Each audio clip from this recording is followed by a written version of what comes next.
I'm supposed to tell you how I knew Mae Shamblee. But I would like to point out for you that I am a product of the Terrell Heights community, the same community that nurtured Opal Lee, okay? So that you will understand that they popped out a lot of us. But as a little girl, I had a friend that I got at a time that I really needed one. And his name was Roland Gratz Wyatt. And Roland was raised by Mrs. Mae Gratz Shamblee.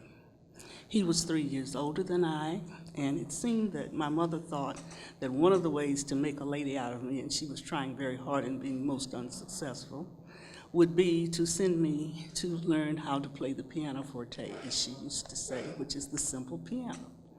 Roland was also sent to Mrs. Ward to take piano lessons, but Roland was a prodigy. He was a child who could play Chopin at 4. So needless to say, at age 9, when I went to take piano lessons, I very consistently got my fingers spanked because, as they used to say, I knew nothing of the iambic pentameter, meaning that my music was far off where it should be, and I would start over a lot of times. So she spanked my fingers. So she would always do him first and say it was such a joy to have him because he was perfect. He always did his lessons, and she excused him.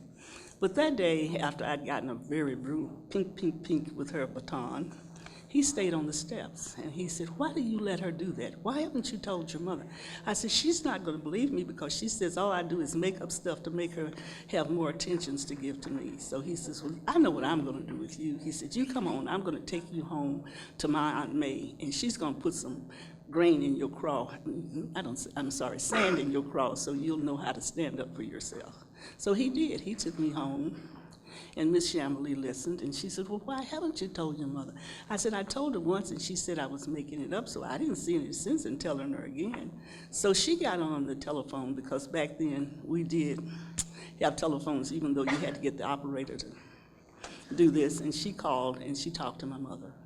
And she told her that that shouldn't happen. She says, "Well, she's got to learn to play the piano because every other lady in our family has always played the piano." So Roland's solution to this was to make me learn to play the piano, because he would come home with me and make me sit at the piano for 30 minutes and play.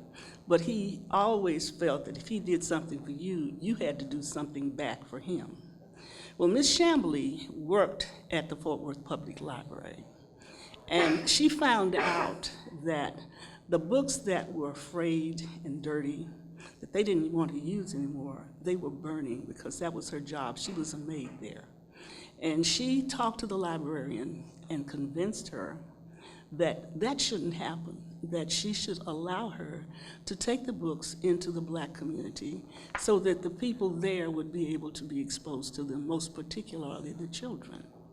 Well, Roland decided that if he had to go down and help her get the books, because she started off bringing them home in boxes on the trolley, and then she went from the trolley, of course, to the bus.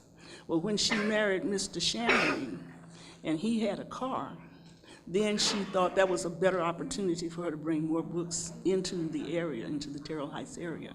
And so she would have Roland take the books from the bottom of the library when she took them down and put them into the car, because if you left any, they were going to be destroyed. So you had to take them out that day. You couldn't say that they're going to stay there until you came back the next time.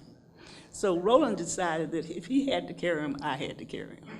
So we would be down in the basement of the library, but we were supposed to be stacking the books and putting them in the car in such a way that we could get plenty of them in there. But she came down, and there we were, sprawled on the floor, reading books. Now, she didn't scream, she didn't fuss, but she asked us, she said, "I want you to think about what you're doing. If you sit here and read these books, that means that's that many less books that we're going to be able to take out for the children to be able to enjoy, because you decided that you couldn't wait." She said, "Now, think about that. You don't want to do anything that would not be of service to mankind. You're supposed to be here helping me carry the books." So she didn't have to scold us anymore. We stacked the books and we took them out. She would also put these books in different places, and she was most meticulous about your bringing the books back on time. And if you didn't, she would tell you that you couldn't have any books for a month. She wanted to be sure that you knew that you had to share and that you had to take very special care of these books. Some of the books would be torn and a page would be torn. It wouldn't be completely gone. She showed us how to make, and I don't know whether anybody knows what I'm talking about, wheat paste. She would take flour in hot water and she would boil it to a certain consistency. And then we would take a paintbrush and we could put a little piece of paper that was what we call tissue paper today over that spot and rub it so that you could still see through to read the words. But it put the book back into a shape where then somebody else could read it, even though it wouldn't be all brand new. Okay?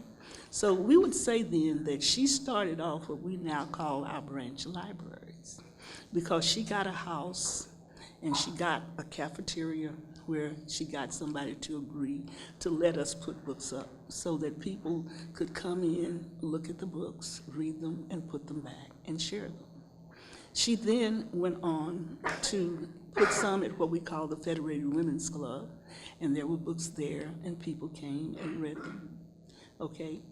And somewhere along the way, in riding around, she looked into an old wrecking yard, and she saw a bus that was back there. And I thought this was really funny, because she saw this bus, and she decided, she had this idea that the bus could be a way for her to take more books around, and she could come out of Terrell Heights, and then she could go to Riverside and to Stop Six and Lake Como and the North Side, and more people would be able to see these books. Well, needless to say, you know the bus didn't work. So then her little brain went to tickling, you know. And so the men, after they got off from work, would all sit down and laugh and talk and play dominoes, and they were sitting down. Well, she also was a very good friend of Hazel Harvey Peace. And Joe Peace was the person who built most of the houses that were in our area. So she went over and they talked, and she convinced him that if he could convince the men and her husband to go and get this bus. She didn't know where she was going to get the money from, but she wanted this bus, okay? So eventually, they got together and said to shut her mouth, that they were going to go down and see about the bus, okay? So they did go down, and sure enough, after a while, they were able to make the old bus run, okay? So once the bus was running, then he said, now you got the bus, and they thought they were through. But then she convinced Mr. Peace to take all of the chairs out of the bus and build bookcases and a desk so that she could drive the bus around and let people have the books. And so then we put the books in the Dewey Decimal order, and that's the system that they use to be able to put the books together in the library in variations today. It's not the same as it was back then, but they improved on it, I'm sure. But she taught us how to do that, okay? So in the end, she had a bus. Now let's bump up a little bit. I go to college and I come back home, and a bookmobile bus comes to the school that I'm teaching in, and at that point it was David K. Sellers, which is over in Forest Hill. And who should be driving the bus but Mrs. Shamblee? And I was so thrilled to see such a beautiful bus that she was driving, and that she had continued that. Now we have to think about the fact that Ms. Shamblee didn't have a college education, but she was astute enough to be able to make a dream that she wanted to have happen come true. Now she gave us some quotes to go by, and some of them I have never forgotten. One of them was, because we were so busy getting away from our task and doing something else, it went very simply: if a task is once begun, you never leave it till it's done. Be the labor great or small, you do it well or you don't do it at all. So she put that into our minds so that we would stop running around not keeping up with what we ought to do. But she was a very great lady, because not only did she do that, but she gave you the ability to feel good about yourself. She said it was a creation that God had given you and that you should take very good care of it. And you should do the very best job that you could do. Even if you were a street sweeper in town, you should be the very best street sweeper. So let me say that it was one of the blessings that God gave me by letting me grow up in Terrell Heights and have ladies like Mrs. Mae Shamblee and Mrs. Hazel Harvey Peace to help my mother to form what you see today. Thank you.